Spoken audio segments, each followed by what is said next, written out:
Capítulo 2. El inversor y la inflación. La inflación, y la lucha contra ella, han centrado buena parte de la atención del público en los últimos años. La reducción del poder de compra del dinero en el pasado, y en particular el temor, o la esperanza, para los especuladores, de otro declive grande adicional en el futuro, han influido en gran medida en la forma de pensar de los mercados financieros. Está claro que las personas que tienen unos ingresos fijos en términos monetarios sufrirán cuando el coste de la vida aumente, y lo mismo cabe decir de los que tienen una cantidad de principal fija en términos monetarios. Los propietarios de acciones, por otra parte, disfrutan de la posibilidad de que una pérdida de la capacidad de compra de la unidad monetaria sea compensada por el crecimiento de sus dividendos y de las cotizaciones de sus acciones. A partir de esos hechos incontestables, muchas autoridades financieras han llegado a la conclusión de que, 1, las obligaciones son una forma de inversión inherentemente indeseable, y, 2, en consecuencia, las acciones ordinarias son por su propia naturaleza, instrumentos de inversión más deseables que las obligaciones. Hemos oído hablar de instituciones benéficas a las que se aconsejaba que sus carteras deberían estar compuestas a 100% de acciones, y de un 0% de obligaciones. Esto es exactamente lo contrario de lo que se afirmaba antaño cuando las inversiones de instituciones benéficas y trust estaban limitadas, por ministerio de la ley, a obligaciones de primera categoría, y a unas contadísimas acciones preferentes selectas. Nuestros lectores tendrán la inteligencia suficiente para darse cuenta de que ni siquiera las acciones de mejor calidad pueden ser una compra mejor que las obligaciones en todas las circunstancias, es decir, con independencia de lo elevado que esté el mercado de valores y de lo reducida que sea la rentabilidad por dividendo en comparación con los tipos de interés ofrecidos por las obligaciones. Una afirmación de ese tipo sería tan absurda como la contraria, tan frecuentemente repetida años atrás, de que cualquier obligación es más segura que cualquier acción. En este capítulo trataremos de aplicar diferentes medidas al factor inflación, para poder alcanzar algunas conclusiones sobre la medida en la cual el inversor puede verse inteligentemente influido por las expectativas relativas a futuras alzas en el nivel de precios. En este terreno, como en tantos otros del mundo financiero, tenemos que basar nuestra opinión sobre la política futura en el conocimiento de la experiencia del pasado. ¿Es la inflación un rasgo novedoso en Estados Unidos, por lo menos con la gravedad con la que se ha manifestado desde 1965? Si hemos sufrido circunstancias de inflación equiparables, o peores, a lo largo de nuestra experiencia vital, ¿qué lecciones se pueden extraer de esas situaciones a la hora de abordar la inflación en la actualidad? Comencemos con la tabla 2.1, una tabulación histórica condensada que contiene abundante información sobre las variaciones experimentadas por el nivel de precio general y los correspondientes cambios de los rendimientos y valores de mercado de las acciones ordinarias. Nuestras cifras, correspondientes a Estados Unidos, comienzan en el año 1915, y por lo tanto cubren 55 años, y están presentadas en intervalos quinquenales. Utilizaremos los datos de 1946 en lugar de los de 1945 para evitar el efecto del último año de control de precios durante la guerra. Lo primero que se aprecia es que en el pasado ha existido inflación, mucha inflación. La mayor dosis quinquenal tuvo lugar entre 1915 y 1920, cuando el coste de la vida prácticamente se duplicó. Esa cifra se puede comparar con el incremento del 15% que se produjo entre 1965 y 1970. En el ínterin, se han producido 3 períodos de descenso de los precios y 6 de incremento, en proporción variable, algunos muy reducidos. A la vista de estos datos, el inversor debería considerar claramente que es probable que se produzca una inflación, ya sea continua o recurrente. Podemos determinar cuál es el tipo de inflación que probablemente vaya a producirse. Nuestra tabla no sugiere ninguna respuesta clara. Muestra variaciones de todo tipo. No obstante, parecería sensato basar nuestra valoración en el historial relativamente congruente de los 20 últimos años. El incremento anual medio del nivel de precios al consumo de este período ha sido del 2,5%. El de 1965-1970 fue del 4,5%. El de 1970, en solitario, fue del 5,4%. La política pública oficial ha adoptado una postura claramente contraria a la inflación a gran escala, y hay varios motivos para creer que las políticas federales serán más eficaces en el futuro que en los últimos años. Creemos que sería razonable que el inversor, en este punto, basase su reflexión y sus decisiones en un tipo probable, que dista mucho de ser seguro, de inflación de, por ejemplo, el 3% anual. Esa cifra debe compararse con un tipo anual de aproximadamente el 2,5% correspondiente a todo el período que va de 1915 a 1970. ¿Cuáles serían las consecuencias de ese incremento? Eliminaría, en forma de mayores costes de vida, aproximadamente la mitad de los ingresos que se pueden obtener en la actualidad con las obligaciones, de buena calificación, a medio plazo exentas de tributación, o de nuestro hipotético equivalente después de impuestos obtenido con obligaciones empresariales de la mejor calificación. Esto supondría una grave reducción, que de todas formas no debe exagerarse. No significaría que el verdadero valor, o capacidad de compra, del patrimonio del inversor tuviese necesariamente que reducirse con el paso del tiempo. Si el inversor gastase la mitad de los ingresos obtenidos por intereses después de impuestos, mantendría esta capacidad de compra intacta, incluso en un entorno con una inflación anual del 3%. La siguiente pregunta, por descontado, es la siguiente. ¿Puede estar el inversor razonablemente seguro de que va a conseguir mejores resultados comprando y conservando instrumentos que no sean calificaciones de la máxima categoría, incluso con el tipo de interés sin precedentes que se ofrecía en 1970, 1971? ¿No sería, por ejemplo, un programa compuesto íntegramente por acciones preferible a un programa que estuviese compuesto en parte por acciones y en parte por obligaciones? ¿No ofrecen las acciones ordinarias una mejor protección intrínseca frente a la inflación, y no es prácticamente seguro que van a ofrecer una mejor rentabilidad a lo largo de los años que la de las obligaciones? ¿No ha sido a la hora de la verdad mejor el tratamiento recibido por el inversor con las acciones que con las obligaciones a lo largo de los 55 años de duración de nuestro estudio?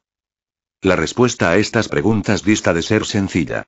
Las acciones ordinarias, ciertamente, han arrojado un resultado mejor que las obligaciones durante un prolongado periodo de tiempo en el pasado. La ascensión del DXY desde una media de 77 en 1915 a una media de 753 en 1970 arroja un tipo compuesto anual de algo más del 4%, al que se debe añadir otro 4% adicional por rentabilidad media por dividendo. Las cifras correspondientes del compuesto S&P son aproximadamente similares. Estas cifras combinadas del 8% anual son, por supuesto, mucho mejores que la rentabilidad obtenida con las obligaciones durante el mismo período de 55 años. Pero no son mejores que la rentabilidad que en la actualidad ofrecen las obligaciones de mejor categoría. Esto nos lleva a la siguiente pregunta lógica. ¿Hay algún motivo convincente para creer que las acciones ordinarias van a conseguir unos resultados mucho mejores en los años venideros de lo que han conseguido durante las últimas 5 décadas y media? La respuesta a esta pregunta esencial tiene que ser un no tajante. Las acciones ordinarias pueden conseguir mejores resultados en el futuro que en el pasado, pero que lo logren dista mucho de ser un hecho seguro. A la hora de abordar esta cuestión tenemos que hacer frente a dos diferentes períodos temporales de referencia en los que se deben encuadrar los resultados de las inversiones. El primero cubre el futuro a largo plazo, 10 que es probable que suceda, por ejemplo, en los próximos 25 años. El segundo es el marco en el que se debe evaluar lo que es probable que le ocurra al inversor, tanto financiera como psicológicamente, a lo largo de períodos a corto y medio plazo, digamos 5 años o menos. Su mentalidad, sus esperanzas y aprensiones, su satisfacción o insatisfacción con lo que ha hecho, y, sobre todo, sus decisiones sobre 10 que tiene que hacer a continuación, vienen determinadas no por una panorámica retrospectiva de toda una vida de inversión, sino por su experiencia de año en año. En esta cuestión podemos ser categóricos. No hay conexión temporal estrecha entre las condiciones inflacionarias, o deflacionarias, y la evolución de las cotizaciones y beneficios de las acciones ordinarias. El ejemplo más claro es el período reciente, 1966-1970. La subida del coste de la vida fue del 22%, la mayor en un período de 5 años desde 1946, 1950. Sin embargo, tanto los beneficios como las cotizaciones de las acciones, en conjunto, han descendido desde 1965.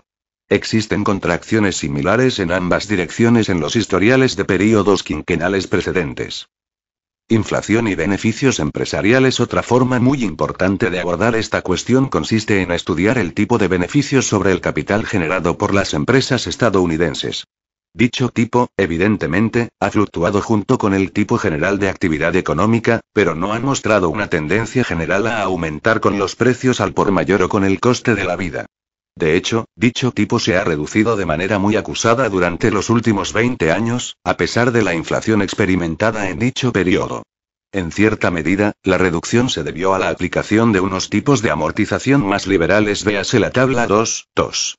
Nuestros estudios extendidos nos han llevado a la conclusión de que el inversor no puede contar con obtener un tipo muy superior al tipo quinquenal más reciente obtenido por el grupo DGIA. Aproximadamente el 10% sobre el valor neto de los activos tangibles, valor contable, subyacente a las acciones 2, teniendo en cuenta que el valor de mercado de tales emisiones está muy por encima de su valor contable, por ejemplo 900 de valor de mercado en comparación con 560 de valor contable a mediados de 1971, los beneficios sobre el precio de mercado vigente ascienden únicamente a aproximadamente el 6,25%. Esta relación se expresa, por lo general, de forma inversa, o múltiplo de beneficios, por ejemplo, que el precio actual del DGIA, que asciende a 900, es igual a 18 veces los beneficios reales de los 12 meses que concluyen en junio de 1971. Nuestras cifras encajan perfectamente con la idea que se planteaba en el capítulo anterior, que sugería que el inversor puede esperar un rendimiento por dividendo medio de aproximadamente el 3,5% del valor de mercado de sus acciones, más una apreciación de aproximadamente el 4% anual, resultante de la reinversión de beneficios. Se debe tener en cuenta que en este cálculo se supone que cada unidad monetaria añadida al valor contable incrementa el precio de mercado en aproximadamente 1,60 unidades monetarias. El lector alegará que en última instancia nuestro cálculo no tiene en cuenta el incremento de los beneficios y los valores de las acciones que resultan de nuestra inflación anual prevista del 3%. Justificamos nuestra postura en la falta de signos de que la inflación de una entidad equiparable en el pasado haya tenido cualquier tipo de efecto directo sobre los beneficios por acción declarados. Las frías cifras demuestran que la totalidad de la gran ganancia obtenida por la unidad del DGIA durante los últimos 20 años se debió a un gran crecimiento proporcional del capital invertido derivado de la reinversión de beneficios. Si la inflación hubiese operado como factor independiente favorable, su efecto habría sido el de incrementar el valor del capital previamente existente. A su vez, esto debería haber incrementado el tipo de beneficio de dicho capital antiguo y, por lo tanto, del capital antiguo y del nuevo combinado. Sin embargo, no ha sucedido nada así en los 20 últimos años, durante los cuales el nivel de precio al por mayor ha aumentado prácticamente en un 40%. Los beneficios empresariales deberían verse más influidos por los precios mayoristas que por los precios al consumo. El único mecanismo para que la inflación incremente el valor de las acciones es el aumento de los beneficios de la inversión de capital. Atendiendo a los datos históricos, esto no ha sucedido. En los ciclos económicos del pasado, las épocas de bonanza iban acompañadas por un incremento del nivel de los precios y las malas rachas por una reducción de los precios. Por lo general se tenía la impresión de que un poco de inflación venía bien a los beneficios empresariales. Esta opinión no ha sido contradicha por la historia de 1950 a 1970, que pone de manifiesto una combinación de prosperidad por lo general sostenida y de precios crecientes, también por lo general. No obstante, las cifras indican que el efecto de todo esto sobre el poder de generación de beneficio del capital en acciones ha sido bastante limitado. De hecho, ni siquiera ha servido para mantener el tipo de beneficio sobre la inversión. Claramente, ha habido importantes influencias compensatorias que han impedido que se produjese cualquier incremento en la rentabilidad real de las empresas estadounidenses en conjunto. Tal vez el más importante de todos ellos haya sido, 1, el incremento de los tipos salariales, que eran superiores a los incrementos de productividad, y, 2, la necesidad de grandes cantidades de nuevo capital, que al satisfacerse retenían a la baja la relación entre ventas y capital empleado. Nuestras cifras de la tabla 2.2 indican que, lejos de haber tenido un efecto beneficioso sobre las empresas y sus accionistas, la inflación ha resultado ser bastante perjudicial. Las cifras más llamativas de nuestra tabla son las correspondientes al crecimiento del endeudamiento empresarial entre 1950 y 1969. Es sorprendente la poca atención que han prestado los economistas y el mercado de valores a esta evolución. El endeudamiento de las empresas se ha ampliado multiplicándose casi por 5, mientras que sus beneficios antes de impuestos se han multiplicado por poco más de 2. Con el incremento de los tipos de interés durante ese periodo, es evidente que el endeudamiento agregado de las empresas en la actualidad constituye un factor económico negativo de cierta magnitud y es un verdadero problema para muchas empresas individuales.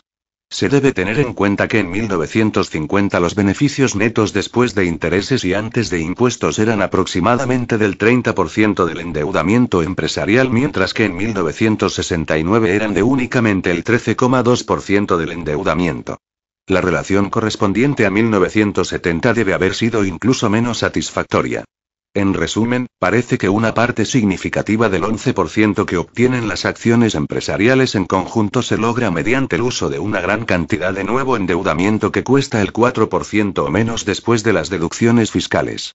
Si nuestras empresas hubiesen mantenido la relación de endeudamiento del año 1950, su tasa de beneficios sobre el capital social se habría reducido aún más, a pesar de la inflación.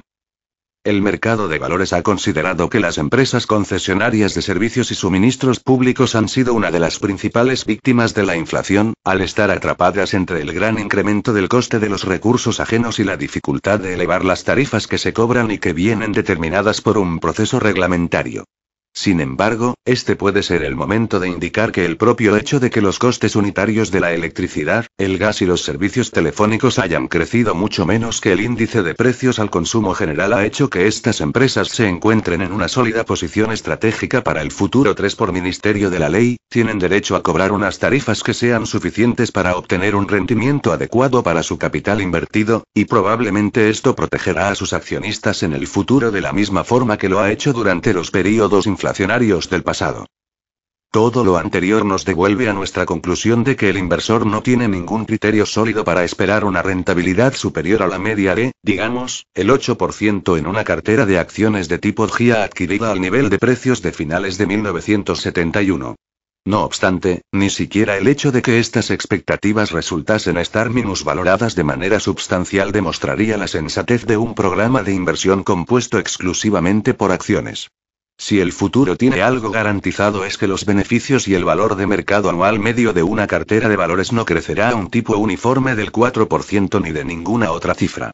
En las memorables palabras de J.P. Morgan, fluctuarán. Esto significa, en primer lugar, que el comprador de acciones a los precios actuales, o a los precios del futuro, correrá un riesgo real de sufrir resultados insatisfactorios durante un período de varios años.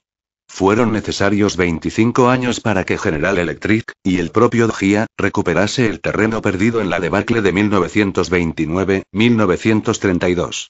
Además, si el inversor concentra su cartera en acciones, es muy probable que se deje llevar por los arrebatadores incrementos o por los deprimentes declives.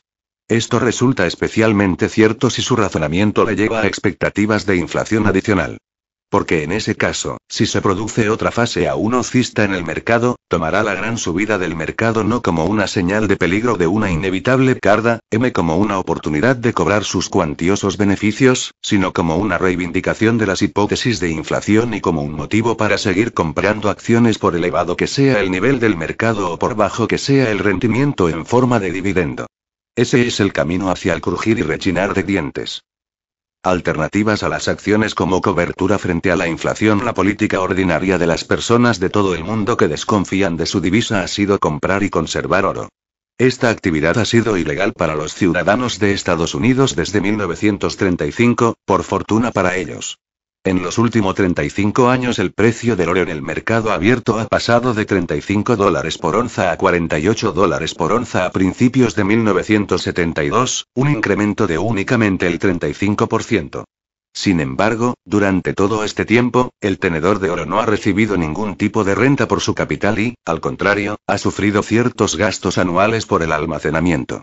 Evidentemente, habría conseguido mucho mejores resultados con su dinero si lo hubiese depositado a plazo en un banco, a pesar del incremento del nivel general de precios. La prácticamente absoluta inutilidad del oro para proteger frente a una pérdida del poder de compra del dinero debe arrojar serias dudas frente a la capacidad del inversor ordinario para protegerse frente a la inflación colocando su dinero en cosas. Hay unas cuantas categorías de objetos valiosos que han experimentado llamativos incrementos de valor de mercado a lo largo de los años, como los diamantes, los cuadros de maestros de la pintura, las primeras ediciones de libros, los sellos y monedas de colección, etc. Sin embargo, en muchos si no en la mayoría, de estos casos, parece haber un elemento de artificialidad o desequilibrio o incluso irrealidad en los precios ofrecidos. De una u otra forma, es difícil aceptar que pagar $67.500 por $1 de plata de Estados Unidos fechado en 1804, que ni siquiera fue acuñado en ese año, es una operación de inversión 4. Reconocemos que esta cuestión no es una de nuestras especialidades. Muy pocos de nuestros lectores podrán actuar con seguridad y facilidad en este terreno. La propiedad directa de bienes inmuebles ha sido considerada, tradicionalmente, como un sensato programa de inversión a largo plazo, que aporta una importante protección frente a la inflación. Por desgracia, los valores de los bienes inmuebles también están sujetos a grandes fluctuaciones. Se pueden cometer graves errores en la ubicación, precio pagado, etc. La actuación de los vendedores puede estar plagada de ardides y trampas. Por último, la diversificación no resulta viable para el inversor que cuenta con medios moderados, salvo que se recurra a diversos tipos de participaciones con otros y con los riesgos especiales que conllevan las nuevas salidas al mercado, que no son muy diferentes de la situación que se da en el mercado de valores. Tampoco esta es nuestra especialidad. Lo único que podemos decirle al inversor es que se asegure de que realmente es lo que le interesa antes de lanzarse a ello. Conclusión. Naturalmente, ratificamos en la política recomendada en nuestro capítulo anterior. Por el mero hecho de la existencia de incertidumbres en el futuro, el inversor no puede permitirse el lujo de colocar todos sus fondos en una única cesta, ni en la cesta de las obligaciones, a pesar de los rendimientos excepcionalmente elevados que las obligaciones han ofrecido recientemente, ni en la cesta de valores, a pesar de la perspectiva de inflación sostenida. Cuanto más dependa el inversor de su cartera y de la renta que obtenga de ella, más necesario le resultará protegerse de lo imprevisto y de lo desconcertante en esa etapa de su vida. Es axiomático que el inversor conservador debería tratar de minimizar sus riesgos.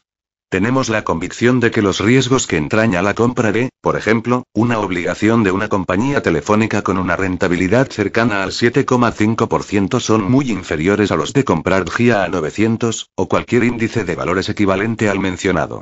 Sin embargo, la posibilidad de inflación a gran escala sigue existiendo, y el inversor debe disponer de algún tipo de seguro frente a ella. No hay ninguna certeza de que el elemento compuesto por valores de una cartera de inversión vaya a proteger adecuadamente frente a tal inflación, pero debería aportar más protección que el elemento de obligaciones. Esto es lo que decíamos sobre la cuestión en nuestra edición de 1965, página 97, y hoy volveríamos a escribir lo mismo. Al lector debe resultarle evidente que no sentimos entusiasmo por las acciones a estos niveles, GIA a 892. Por motivos que ya se han mencionado, tenemos la impresión de que el inversor defensivo no se puede permitir el lujo de prescindir de una parte substancial de acciones ordinarias en su cartera, aunque las consideremos únicamente como un mal menor. El mayor serían los riesgos que acarrea una cartera compuesta exclusivamente por obligaciones. Comentario al capítulo 2. Los estadounidenses cada vez son más fuertes. Hace 20 años hacían falta 2 personas para transportar alimentos por valor de $10. Hoy en día basta con un crío de 5 años. M. Youngman. ¿Inflación? ¿A quién le importa la inflación? Después de todo, el crecimiento anual del coste de los bienes y servicios registró un promedio de menos del 2,2% entre 1997 y 2002, y los economistas creen que hasta ese tipo mínimo puede estar sobrevalorado. Piense, por ejemplo, en cómo se han desplomado los precios de los ordenadores y la electrónica de consumo, y cómo ha mejorado la calidad de muchos productos, lo que significa que los consumidores están obteniendo un mejor valor por su dinero. En los últimos años es probable que el verdadero tipo de inflación en Estados Unidos haya rondado el 1% anual, un incremento tan infinitesimal que muchos expertos han proclamado que la inflación ha muerto. La ilusión del dinero. Existe otro motivo por el que los inversores pasan por alto la importancia de la inflación. Lo que los psicólogos denominan la ilusión del dinero. Si consigue un incremento salarial del 2% un año en el que la inflación llega al 4%, es prácticamente seguro que se sentirá mejor que si sufriese un recorte salarial del 2% durante un año en el cual la inflación fuera igual a 0. Sin embargo, las dos modificaciones salariales le dejarían prácticamente en la misma situación. Un 2% peor después de la inflación. Mientras la variación nominal, o absoluta, sea positiva, lo consideramos positivo, aunque el resultado real, o después de la inflación, sea negativo. Además, cualquier variación de su salario será más vívida y específica que el cambio generalizado de precios en el conjunto de la economía. De la misma manera, a los inversores les encantaba conseguir un 11% en sus depósitos a plazo en 1980, y están profundamente decepcionados obteniendo únicamente el 2% en 2003, aunque perdiesen dinero después de la inflación en aquella época y se mantengan en un nivel similar a la inflación en la actualidad. El tipo nominal que obtenemos aparece impreso en los anuncios del banco y en los pasquines que colocan en sus escaparates, y si ese número es elevado nos sentimos bien. Sin embargo, la inflación erosiona ese número elevado de manera subrepticia. En lugar de colocar anuncios, la inflación se limita a robar nuestro patrimonio. Por eso es tan fácil pasarla por alto, y por eso es tan importante medir el éxito de la inversión no solo en función de lo que se obtiene, sino en función de lo que se conserva después de la inflación. En un plano aún más básico, el inversor inteligente debe estar siempre en guardia frente a cualquier cosa imprevista o subestimada. Hay 3 buenos motivos para considerar que la inflación no ha muerto. En un período tan reciente como el que va de 1973 a 1982, Estados Unidos experimentó uno de los períodos inflacionistas más dañinos de su historia. Medidos en función del índice de precios al consumo, los precios se multiplicaron por más de 2 durante ese período, ascendiendo a un tipo anualizado de casi el 9%. Únicamente en 1979 la inflación alcanzó el 13,3%, paralizando la economía con el fenómeno que se conoció como estanflación, que llevó a muchos comentaristas a dudar de que Estados Unidos pudiese competir en el mercado mundial. Los bienes y servicios que costaban $100 a principios de 1973 costaban $230 a finales de 1982, lo que reducía el valor del dólar a menos de 45 centavos. Ninguna persona que viviese en esa época bromearía con tal grado de destrucción del patrimonio. Nadie que sea prudente puede dejar de protegerse frente al riesgo de que ese fenómeno se repita. Desde 1960, el 69% de los países del mundo con economías orientadas al mercado han sufrido por lo menos un año en el que la inflación ha ascendido a un tipo anualizado del 25% o más. Como media, esos periodos de inflación han destruido el 53% de la capacidad de compra de los inversores. Estaríamos locos si no esperásemos que Estados Unidos fuese a quedar, de una o de otra manera, al margen de tal desastre. No obstante, estaríamos aún más locos si llegásemos a la conclusión de que es imposible que esto pueda ocurrir en dicho país. El crecimiento de los precios hace posible que la administración estadounidense abone sus deudas con dólares abaratados por la inflación. Erradicar por completo la inflación va en contra de los intereses de cualquier administración pública que tome prestado dinero con regularidad. Media protección. ¿Qué puede hacer, entonces, el inversor inteligente para protegerse frente a la inflación? La respuesta normal sería comprar acciones, pero como ocurre con frecuencia con las respuestas ordinarias, no es completamente cierto. La figura 2.1 muestra, respecto de cada uno de los años que van de 1926 a 2002, la relación entre la inflación y los precios de las acciones. Como se puede ver, en los años en los que los precios de los bienes y servicios al consumo se redujeron, como ocurre en la parte izquierda del gráfico, la rentabilidad de las acciones fue terrible, con un mercado que llegó a perder hasta el 43% de su valor 8 cuando la inflación superó el 6%, como ocurre en los ejercicios del extremo derecho del gráfico, las acciones también se hundieron. El mercado perdió dinero en 8 de los 14 años en los cuales la inflación superó el 6%. El rendimiento medio de esos 14 años fue un escaso 2,6%.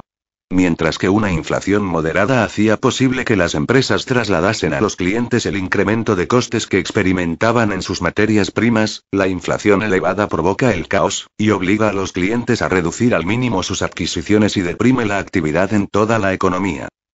Los datos históricos son claros. Desde la aparición de unos datos exactos del mercado de valores en 1926, ha habido 64 períodos quinquenales, es decir, de 1926 a 1930, de 1927 a 1931, de 1928 a 1932, etc., hasta llegar a 1998, 2002. En 50 de esos 64 períodos quinquenales, lo que supone el 78% del tiempo, las acciones tuvieron resultados mejores que la inflación. Es impresionante, pero imperfecto. Significa que las acciones no han sido capaces de mantenerse a la altura de la inflación aproximadamente una quinta parte del tiempo. 2 acrónimos al rescate. Afortunadamente, se pueden incrementar las defensas contra la inflación extendiendo las inversiones más allá de las acciones. Desde los últimos escritos de Graham han aparecido dos instrumentos para combatir la inflación que están a disposición general de los inversores. REIT. Los Real Estate Investment Trust son entidades que son propietarias de inmuebles de naturaleza residencial y comercial, y se dedican a su explotación a través del alquiler. Agrupados en FII, o fondos de inversión inmobiliaria, los REIT son bastante eficaces a la hora de combatir la inflación. La mejor opción es el Vanguard REIT Index Fund. Otras opciones de coste relativamente reducido son Cohen y Steers Realty Shares, Columbia Real Estate Equity Fund y Fidelity Real Estate Investment Fund. Aunque es poco probable que un fondo REIT sea un instrumento infalible a la hora de combatir la inflación, a largo plazo debería ofrecer cierta defensa contra la erosión del poder adquisitivo sin deteriorar la rentabilidad general. Tips. Los TIPS, o Treasury Inflation Protected Securities, valores del tesoro protegidos frente a la inflación, son obligaciones de la administración estadounidense, emitidas por primera vez en 1997, que aumentan automáticamente de valor cuando sube la inflación. Como estos instrumentos están respaldados por la solvencia de Estados Unidos, están cubiertos, al igual que todas las obligaciones de la administración estadounidense, frente al riesgo de incumplimiento, o impago de intereses. Además, los TIPS también garantizan que el valor de la inversión no se verá erosionado por la inflación. En un sencillo instrumento, se asegura frente a la pérdida financiera y la pérdida de poder adquisitivo. Sin embargo, estos instrumentos tienen un inconveniente. Cuando el valor de las obligaciones TIPS aumenta, la agencia tributaria estadounidense considera que ese incremento es una renta sujeta a impuestos, aunque se trate exclusivamente de una ganancia sobre el papel, salvo que se venda la obligación a su nuevo precio superior. ¿Qué motivo tiene la agencia tributaria estadounidense para actuar de esta manera? El inversionista inteligente recordará las sabias palabras del analista financiero Mark Schweber.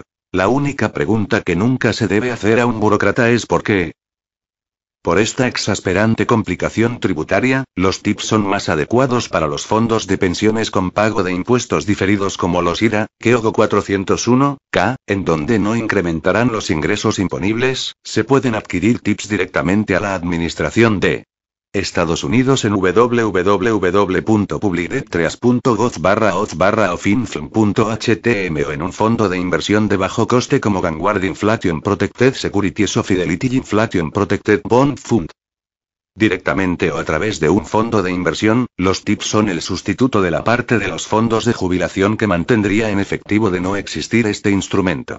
No haga operaciones de mercado con ellos. Los TIPS pueden sufrir volatilidad a corto plazo, por lo que es mejor considerar que se trata de una pertenencia permanente, vitalicia, para la mayoría de los inversores. Destinar por lo menos un 10% de los activos de jubilación a TIPS es una forma inteligente de mantener una parte de los fondos de manera absolutamente segura, y absolutamente al margen de hágase invisibles zarpas de la inflación.